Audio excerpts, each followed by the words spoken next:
Climate Change Commission to advise the federal government is just one aspect of a bill being put forward by independent MP for Warringah, Zali Steggall, in response to the bushfire crisis.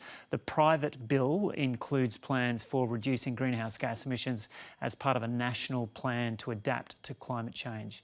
And Zali Steggall joins us now. Zali Steggall, welcome. So take us through the elements of this. Well, look, I think there's a high level of anxiety in the population in that if a government doesn't really acknowledge we have a problem ahead in terms of climate change, how can it truly be preparing for it? So the bill is focusing on two major aspects: a risk assessment across all sectors, an adaptation plan, and then the mitigation, which is the long-term goal to reduce our emissions. And why now?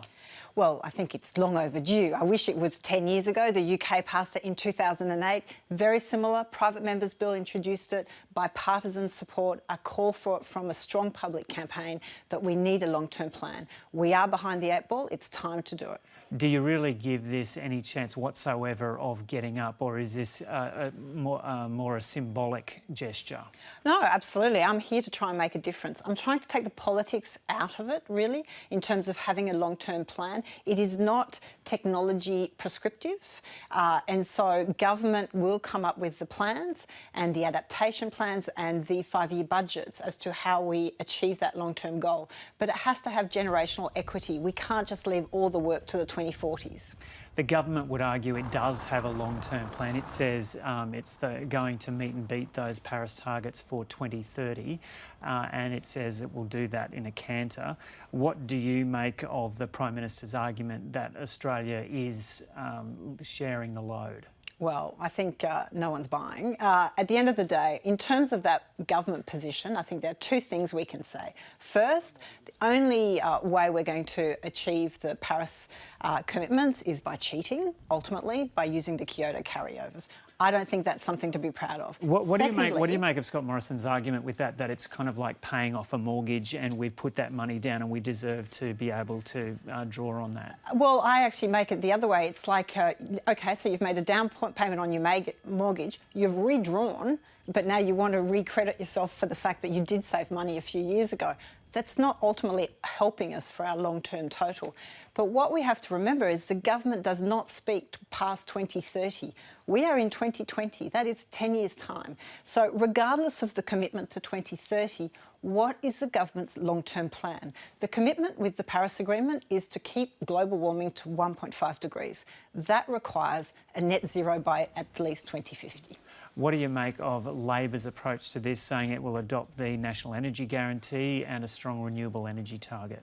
Look, I've been on the record. I support the National Energy Guarantee, but it's not enough. We need to look at our risk assessment across all sectors. We've seen with the bushfires and the crisis we have. We had warnings from April, September from retired bushfire chiefs. I met with Greg Mullins. I saw and heard what he had to say about the risk we were facing, and I do not believe we were adequately prepared.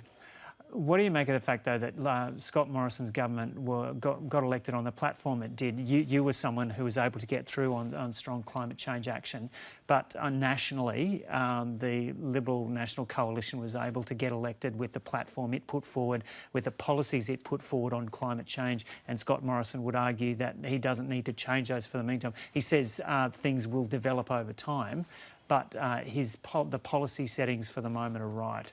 Well, again, his commitment to the Australian people was that he accepts the science and he accepts climate change. So the science is telling him today that what you are doing is not enough. You will not meet your commitment to keep global warming to 1.5 degrees. So you can argue and try and spin all you want the 26 to 28 by 2030, but the science is telling you that is not enough. The Prime Minister has repeatedly said through this crisis that he won't be, words to this effect, that he won't be distracted by people pushing agendas. He hasn't specifically mentioned you in relation to that. But what do you make of his approach to that?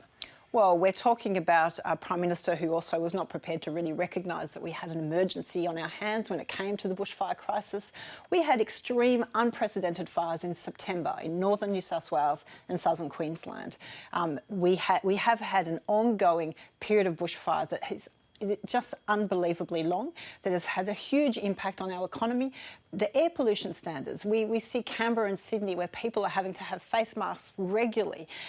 We have extended periods of drought. We have farmers and agricultural areas that are calling out for what is the adaptation plan? We can't just always have reactive policy of having assistance measures. We need to plan ahead. That's what I'm trying to propose. And how would you describe this moment in terms of recent Liberal and National Party history in climate change policy?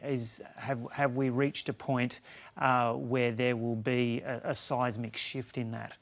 Well, I think at the last election it was interesting. There were a number of members of the coalition that held on to seats where there is a strong push from their communities for more action on climate change. Those members put forward a platform and made promises to their electorates that they would act on climate change. Now, if all they do is repeat the line that we're doing enough, despite the science telling them that you are not, then you're not being true to your constituents. So what I propose is we take the politics, take political parties out of this debate. It's been so negative in Australia for the last 10 years, and put it to a conscience vote. Put it to each MP should represent their electorate. Do you really think that this will get up? Many people said it was impossible for me to be here. So I think at the end of the day, it's for the will of the people. Australian people have a huge power. We've seen the way the international community and the Australian community has got together to support communities in our RFS in these bushfires and the crisis that we're facing. I think people want a plan and people want a solution. My job is to research it and try and offer one. Okay, Zali Steggall, thanks for joining us. Thank you.